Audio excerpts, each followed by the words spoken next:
साधारण किती खर्च आला याला? याला 10-12 लाख खर्च आला जवळपास. कंपनीच म्हणजे हे दाना वगैरे किंवा किल्ले वगैरे कंपनीच येते. पहिली बॅच टाकली तुम्ही, तर त्याच्यासाठी किती खर्च आला तुम्हाला पहिल्या बॅचसाठी? जवळपास 2 ते 3 झाल्या खर्च निघते एका बॅचचं. 4000 पक्षाची बॅच आहे, तर एका बॅच विकल्यानंतर आपल्याला त्यातून किती बेनिफिट होतो? नमस्कार शेतकरी मित्रांनो, तर आता आपण पाहणार आहोत पोल्ट्री फार्मिंगबद्दल संपूर्ण माहिती, की हा व्यवसाय कशा पद्धतीने केला जातो, त्याचं नियोजन कसं असते. तर आता आपण सरसोबत बोलणार आहोत की हा व्यवसाय कशा पद्धतीने केला जातो. सर, आधी तुमचा परिचय द्या. माझं नाव अमोल बुचुंडे, मुक्काम पोस्ट चिकणी, तहसील वर्धा, जिल्हा चंद्रपूर. तर सर, आता तुम्ही साधारण हा जो पोल्ट्री व्यवसाय आहे तो कधी तुम्ही सुरू केला? याला 4 वर्ष झाले जवळपास. अच्छा. हा सुरू आहे. तर साधारण तुम्हाला जेव्हा तुम्ही 4 वर्ष आधी हा व्यवसाय सुरू केला, तर तेव्हा तुम्हाला सुरू करण्यासाठी आधी किती खर्च आला या व्यवसायाला? याची लोन केस केली होती SBIची. अच्छा. आणि त्या थ्रू हे झालं. अच्छा, तरी साधारण किती खर्च आला बा याला? याला 10-12 लाख खर्च आला जवळपास. अच्छा. आणि ते 35% ऑफ असते, सबसिडी असते त्याच्यावर. तर त्यानुसार 10-12 लाखात एवढं होऊन जाते. म्हणजे सध्या आमचं हे कमी आहे. 32 बाय 160 फूट आहे. तर कंपनीच्या याच्यानुसार ते 200 फुटाचं पाहिजे. तर 200 फुटाचं समजा केलं तर याच्यापेक्षा जास्त खर्च. म्हणजे आता हे तुमचं 32 बाय 60चं शेड आहे? हां. अच्छा. 160. हां. तर लांबीला 160, रुंदी 30-32. अच्छा, तर मग एवढ्या शेडमध्ये आता तुमचे किती पक्षी मावले आहेत? याला कंपनीच्या नियमानुसार ते असते, त्यांचं जे ठरलेलं असते किती जागेत किती पक्षी, त्यानुसार 4000 बर्ड्स आहे. 4000 बर्ड्स आहे. मग कंपनीनेच आपल्याला पक्षी वगैरे कंपनीच देते? हां, मग कंपनीसोबत ॲग्रीमेंट असते. सगुना कंपनी आहे ती मूळ तामिळनाडूची कंपनी आहे, दक्षिणेकडली. अच्छा. तर त्याच्यासोबत ॲग्रीमेंट असते. आणि कंपनीच म्हणजे हे दाना वगैरे किंवा पिल्ले वगैरे कंपनीच देते. म्हणजे सर्व जे काही आपल्याला पोल्ट्रीसाठी जे काही साहित्य लागते ते आपल्याला सर्व कंपनीच प्रोव्हाइड करते? नाही, सगळं साहित्य देऊ शकते, पण आपणही घेऊ शकतो. अच्छा. तर ही भांडे वगैरे आम्हीच घेतले आहे. हां. तर कंपनी पण प्रोव्हाइड करते, पण शेड आपल्याला बांधावं लागते. हां. कंपनी ते प्रोव्हाइड समजा केलं तर ते त्याच्यातून मग याच्यामधून काटून टाकते ते पेमेंटमधून. अच्छा. हां. आणि कंपनीवालेच आपल्याकडून पक्षी घेऊन जातात? हां, कंपनीवालेच आपल्याकडून पक्षी घेऊन जातात. म्हणजे व्यापाऱ्यासोबत कंपनीच डील करते. आपल्याला फक्त उभं राहणे आहे.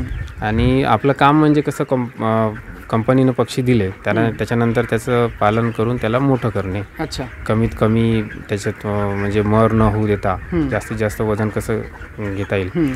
आपण स्वतः मेडिसिन त्यांना देऊ शकतो, स्वतः आणून, किंवा कंपनीची पण असते मेडिसिन, तर ते आणून आपण देऊ शकतो जवळपास. हां. तर आता जसं कंपनी आपल्याला सर्व प्रोव्हाइड करते, मग त्याचं कोणी आपल्याला सुपरवायझर वगैरे त्याच्यासाठी व्हिजिट वगैरे करतात का? हां, दर हप्त्याला व्हिजिट असते सुपरवायझरची. अच्छा. आणि मॅनेजर पण कधी पाहायला येतात. हां, मग त्यांनी काही समजा वाटलं तर ते काही सजेस्ट करते, म्हणजे काही औषधी वगैरे. मग याच्यामध्ये आता आपलं शेडमध्ये आहे तर याच्यावर रोग वगैरे काही येतात का? हां, रोग तर अजून तर आला नाही, पण येऊ शकते.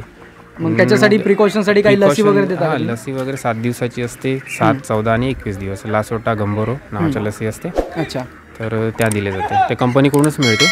आपण पण घेऊ शकतो स्वतः मेडिकलमधून. अच्छा. म्हणजे कंपनीच आपल्याला हे सर्व साहित्य प्रोव्हाइड करत असते. जास्त तर जे काही लागते आपल्याला व्यवसायासाठी, त्यासोबत त्यांचं मार्गदर्शन सुद्धा असते आपल्याला. एका बॅचसाठी आपल्याला किती खर्च येतो साधारण, नाही का? खर्च 15-20 हजार समजून पकडून चला. एका बॅचसाठी 15 ते 20 हजार? हो, 40 दिवसाचा. महिन्याचा खर्च विचारला होता. महिन्याचा सांगण्यापेक्षा बॅचनुसार समजा 15-20 हजार रुपये समजा. आपल्यावर आहे डिपेंड, आपण किती मेडिसिन देतो. अच्छा. किती खर्च करतो. 15 ते 20 हजार साधारण आपल्याला एक बॅच घ्यायची म्हणलं तर किती याची असते एक बॅच? म्हणजे किती पक्षी असतात एका बॅचमध्ये? आता ते शेडनुसार आहे. जेवढं शेड मोठं तेवढे जास्त पक्षी. तर आपल्या शेडचं उदाहरण घेऊ तर आपल्या याचं किती असतं? 160 फूट आहे लांबीला, आणि रुंदीला तर त्यांचं 30 फूट असते जनरली. आपण लांब किती करू शकतो शेड. रुंदीला 30 फूट असते, 30-32 फूट. अच्छा. तर आपल्या याच्यात कधी 3500, कधी 4000 बर्ड येतात. अच्छा. आणि साधारण जेव्हा आपण पक्षी विकत घेतो तर त्याची किंमत काय पडते आपल्याला? ते कंपनीच प्रोव्हाइड करते पक्षी वगैरे. आणि त्याची किंमत जवळपास 30 ते 40 रुपये एका बर्डची. 1-2 दिवसाची असते ते. अच्छा. 1-2 दिवसाची पक्षी असते, 30 ते 40 रुपये आपल्याला साधारण. समजा 4000 पक्षी म्हटलं तर 1-1.25 लाखापर्यंत जाते. अच्छा, 1-1.25 लाखापर्यंत. हा. आणि जे आता आपण बाकीचे साहित्य जे लावलेले आहे, तुम्ही इथे फीडर लावलेले आहे, पाणी पिण्यासाठी लावलेलं आहे, तर याचा साधारण खर्च काय येतो किंवा ते कंपनी प्रोव्हाइड करतात ते? नाही, आपण स्वतः घेऊ शकतो. हे आम्ही स्वतःच घेतलेले आहे. अच्छा, त्याचा काय खर्च आला? जवळपास सगळं मिळून तर 50-60 हजार रुपयेपर्यंत खर्च सगळं. आला. हां, आपण आपल्यावर डिपेंड आहे, आपण कोणत्या क्वालिटीचे घेतो, कसे घेतो. हां, याचा यूज कसा होते, मतलब पाण्याचं एकदा समजून सांगा की याचं कसं राहते? दाण्याचं भांडं आहे. अच्छा. त्यामध्ये आपण पूर्ण फुल करू शकतो दाणा. अच्छा, फीड करू शकतो याच्यामध्ये पूर्ण. आणि जेवढे पक्ष्यांनी एवढं खाल्ला दाणा तेवढे ते खाली येत जाते अजून. येत जाते. आणि पाण्याचं पण तसंच आहे, डायरेक्ट टंकीसोबत कनेक्ट आहे. अच्छा. डायरेक्ट टंकीतून पाईपलाईन आहे. हे जेवढं पाणी पिलं तेवढं पाणी इथून खाली येत जाते. खाली येत जाते. अच्छा, म्हणजे आपल्याला स्वतः लेवल आहे पाण्याची एवढी मेंटेन राहते, म्हणजे आपल्याला स्वतः फील करावं लागत. स्वतः त्याच्यात टाकावं लागत नाही, फक्त दाणा टाकावं लागते. पाणी आपोआप येते. एवढ्या पक्षाला पाणी टाकणे शक्य नाही. हो हो. आणि आता साधारण उन्हाळ्याचं तुम्ही याच्यामध्ये जर थंडावा मेंटेन करायसाठी कसं काय नियोजन केलेलं आहे तुम्ही? उन्हाळ्याचं हे फॉगर आहे. अच्छा. हे याच्यासाठी दुसरी एक टंकी आहे, लहान 500 लिटरवाली. अच्छा. आणि त्याच्यामध्ये मोटार टाकून आहे. तर हे याच्यातून फवारे उडते थंड करायसाठी. आणि वरून टिनावरून पण आहे पाईपलाईन टाकून. तिथून असे टिना थंड करायसाठी शावर. अच्छा. साधारण याच्यामध्ये टेम्परेचर किती मेंटेन ठेवावं लागतं? टेम्परेचर ह्या पिल्लासाठी 25 ते 30 डिग्री सेल्सिअस आवश्यक आहे. अच्छा. पण तेवढं मेंटेन शक्य नाही आहे. तर कमी जास्त झालं तरी शक्य होईल? कमी जास्त झालं तर थोडीशी मर वाढते. अच्छा. हो, म्हणजे जेवढं आपल्याला करता येईल तेवढं आपण करू शकतो. एक दुसरं पण पोते पण लावता येते, ते पाईपलाईन टाकून आहे साईडनं, असे दोन्ही साईड दाखवून द्या तुम्ही कसं काय. आणि पण एक करता येते थंड करायसाठी. बाहेर ना पाईपलाईन आहे टाकून. अच्छा. छिद्र असते. हां. आणि हे वरती लावून याला पोते लावतात. म्हणजे हे इथून पण आपण हे व्हेंटिलेशनसाठी देऊ शकतो. मग हे तुम्ही बंद करता पावसाळ्याचं हे सगळं बंद करतो. अच्छा, म्हणजे पूर्ण पॅक राहते त्याच्यानंतर. पावसाळ्यात पाणी म्हणजे नाही आलं तर बरं. हां. पाण्यामुळे सर्दी वगैरे होऊ शकते पक्ष्यांना, रोगाचा प्रादुर्भाव करावंच लागते. आता व्हेंटिलेशनसाठी तुम्ही हे सर्व खुलं आहे आता? आता उन्हाळ्यामध्ये आपण पॅक नाही करू शकत. अच्छा. खुलंच ठेवावं लागते. त्याच्यानंतर आता तुम्ही जो खाली जो तूस टाकलेला आहे, तर त्याचं मग जे खत बनलं आता तुम्ही, तर त्याचा विक्री करता की तुम्ही? नाही, सध्या तर आम्ही विक्री नाही करत. आपलं स्वतःचं शेत असल्यामुळे आपण ते आपल्या शेतात टाकतो.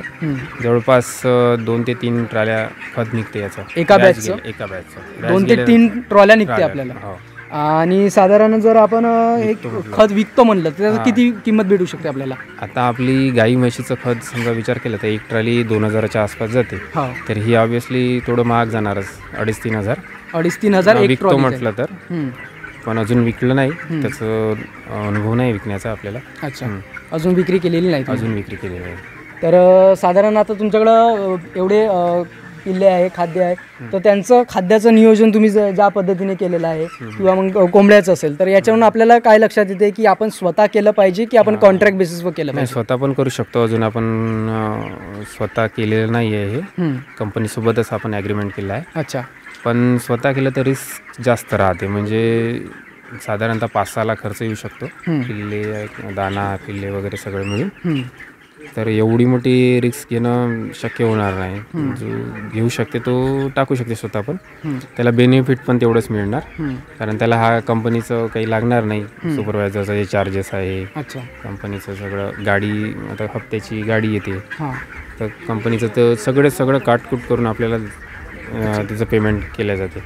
तरी लागणार नाही. तरी पण म्हणजे कसं असते, स्वतः समजा आपण टाकलं तर आणि काही झालं कमी जास्त, तर हे याचं नुकसान जास्त असते. कंपनी समजा काही झालं तर म्हणजे मर आली तर कंपनी तेवढी रिकव्हरी काही काढत नाही आपल्याकडून. आपण काही कारण म्हणजे त्यांना पण समजते की कोणता रोग येऊन गेला, काही झालं, तेवढं काही रिकव्हरी काढत नाही. आणि त्याचे कंपनीचे फिक्स रेट असतात का? फिक्स कंपनीचं त्या कंपनीचं काही नॉर्म्स अँड कंडिशन असते, त्यानुसार ते असते रेट. पण समजा भाव जास्त मिळाला मार्केटमध्ये तर आपल्याला त्याचं बेनिफिट पण मिळू शकते. अच्छा. असं आहे. म्हणजे ते भाव असा आपण कॉन्स्टंट आहे असं नाही, कॉन्स्टंट राहत नाही, चेंज होत राहते. चेंज होत राहते त्याच्यानुसार म्हणजे मग आपल्याला देते. हां, ते हे जे पेमेंट निघते ते सगळ्याच क्रेडिट डेबिट करून ते निघते. म्हणजे कसं दाना आहे, दाना किती लागला, त्याच्यानंतर लस्सी वगैरे, हो आपण मेडिसिन किती आणली तर ते त्याच्यातून कट करते पेमेंटमधून. त्याच्यानंतर पिल्ले किती त्यावेळेस जे त्यांनी पिल्ले आपल्याला दिले त्यावेळेस पिल्ल्याचा भाव किती होता ते वगैरे सगळं कट करून आणि मार्केट रेट हे सगळं त्याला FCR म्हणते. ते हे सगळं गोळा बेरीज करून त्याच्यानंतर आपलं पेमेंट होते. अच्छा. म्हणजे साधारणतः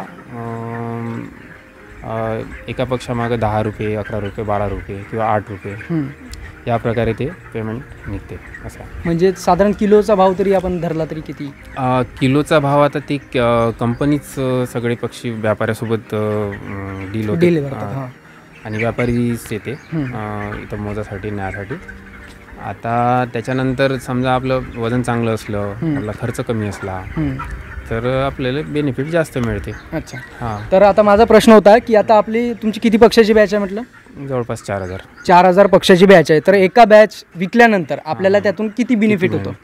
असं आहे की आता समजा 10 रुपये किलोप्रमाणे आपल्याला समजा मिळालं चार्ज, तर समजा बघा तर 8,000 टन माल निघाला आपला, तर 10,000 प्रमाणे पकडलं तर 80,000 होईल. 80,000 होईल, बरोबर आहे.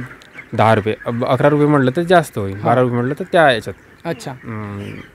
तर समजा आपण 10 रुपये पकडलं तर 8,000 टन माल निघाला तर 80,000 मिळाले. त्याच्यातून खर्च 15-20,000 रुपये खर्च समजा आपला. जास्त पण होऊ शकतो कधी, खर्च कमी पण होऊ शकतो, आपल्यावर आहे पण.